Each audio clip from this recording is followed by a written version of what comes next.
In 1962, the relationship between the USA and the Soviet Union is incredibly tense, and rumors say that the Soviets would drop an atomic bomb soon. Panic takes over American citizens, and building bomb shelters in their backyards becomes a common occurrence. Dr. Kavin works extra hard on his bunker, filling it up with enough supplies to last for many years. One day, Kavin and his pregnant wife Helen throw a party at their house. Things are going well until they see on TV a broadcast from President Kennedy, who announces that they are planning a secret mission against the Soviet Union. There aren't any details, but Kavin still panics and thinks a war is about to start, so he kicks out all the guests and drags his wife into the bunker. Seconds later, an aircraft flies over the city only to suddenly detect a mechanical failure. There is nothing the pilot can do, and it crashed right into Kavin's house, absolutely destroying it.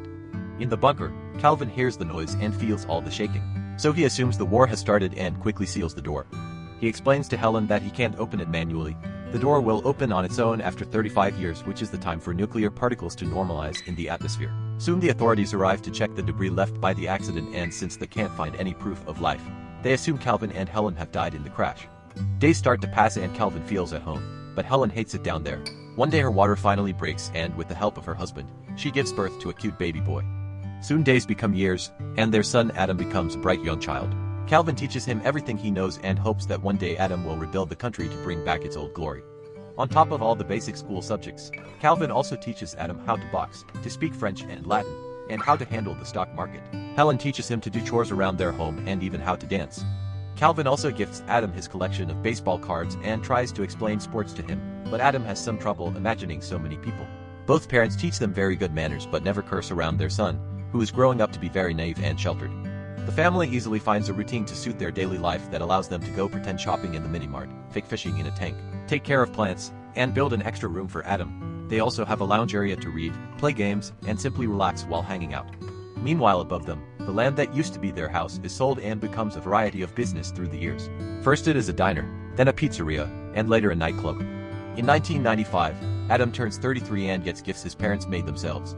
When he blows the candles, he wishes to find the perfect partner one day. Helen mentions there are only 2 years left, and Kavin says he will miss this place when the time comes, causing Helen to go into another room to scream her frustration out. In 1997, the 35 years finally end and the door opens itself. The family is excited to get out, but Kavin tells them he should do a quick check first to make sure it's safe.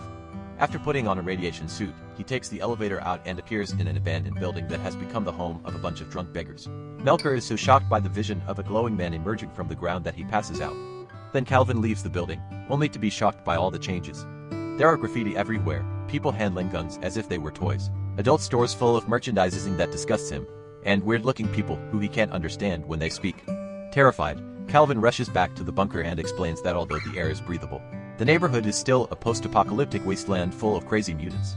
He concludes they must stay in the bunker, and his words cause Helen to finally snap. She yells at him as she explains how sick she is of being locked up and how important it is for Adam to get in contact with nature. Kavin refuses to change his mind, and the argument causes him to have a heart attack.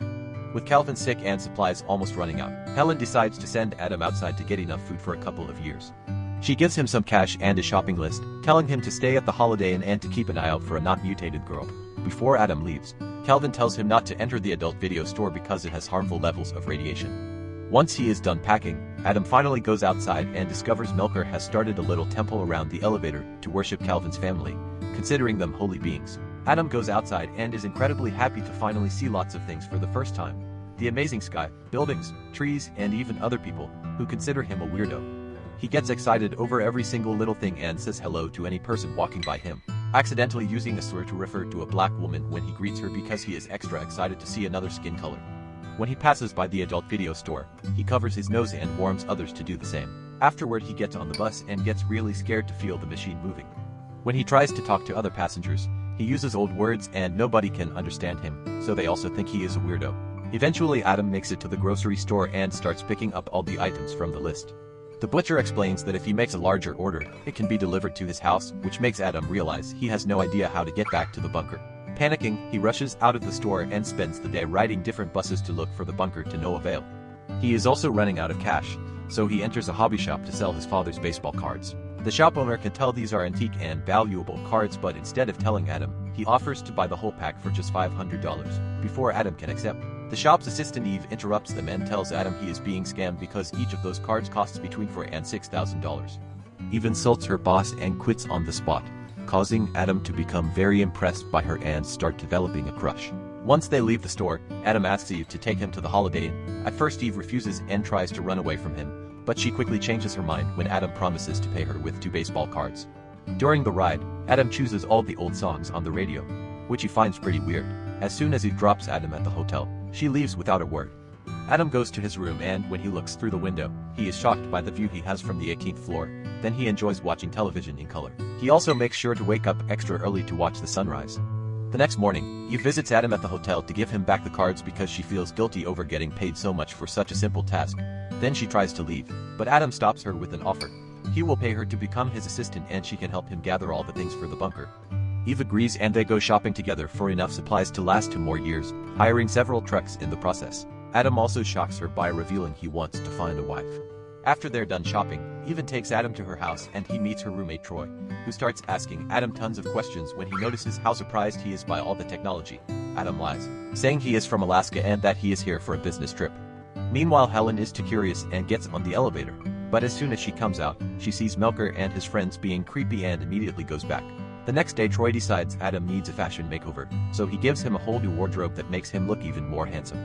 The next few days, Eve and Troy take Adam on many new experiences, like dancing to modern music, skateboarding, and seeing the ocean. Adam gets so excited that he jumps right into the water without a care. He also gets to watch a baseball game and finally understands why his father likes it so much. One afternoon it starts raining and Adam stands under it in pure awe. When Eve comes to check on him, Adam hugs her to share his joy, saying his father would call this a miracle. In the evening, Eve and Troy take Adam to an old school swing club to find him a wife and they tell him just to be himself. Women in the club immediately get attracted to Adam's sweet personality, respectful manners, and handsome looks. Eve's rival quickly gets his attention and they start getting along, which makes Eve jealous. She drags Adam to the side and tells him that she needs a sweet woman in his life, not a skank. Afterward, Adam asks another girl to dance and they take over the dance floor, impressing everyone with his amazing dancing skills. Eve tries to ignore her jealousy and chats with her ex-boyfriend, who makes fun of Adam and taunts him into a fight. However, Adam uses his boxing lessons to quickly scare the guy away. Irritated by all the drama, Eve leaves the club and goes home alone. When Troy arrives, he informs her that Adam left the club with her rival, causing Eve to realize she loves Adam and rush out to find him. She gets in the car but before she can take off, she is startled by someone knocking on the window and falls on the ground. It's Adam, who takes her inside and takes care of her scratch while explaining he had to reject the other girls because he couldn't stop thinking about Eve.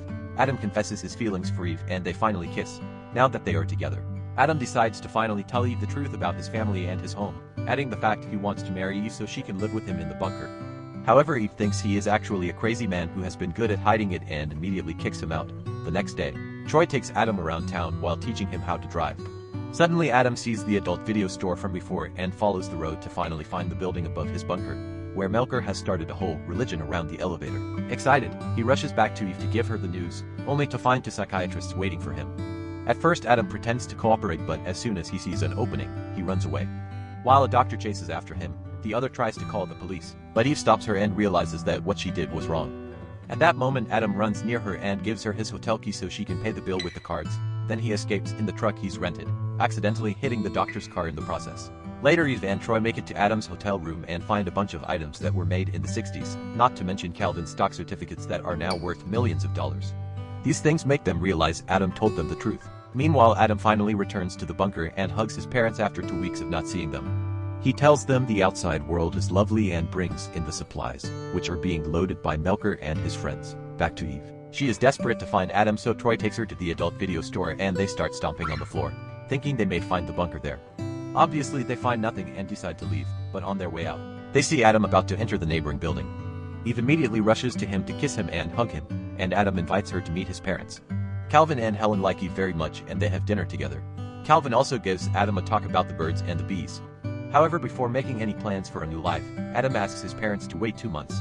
During the following weeks, Adam and Eve sell Calvin's stocks and build a new home in the country that looks identical to Adam's previous house.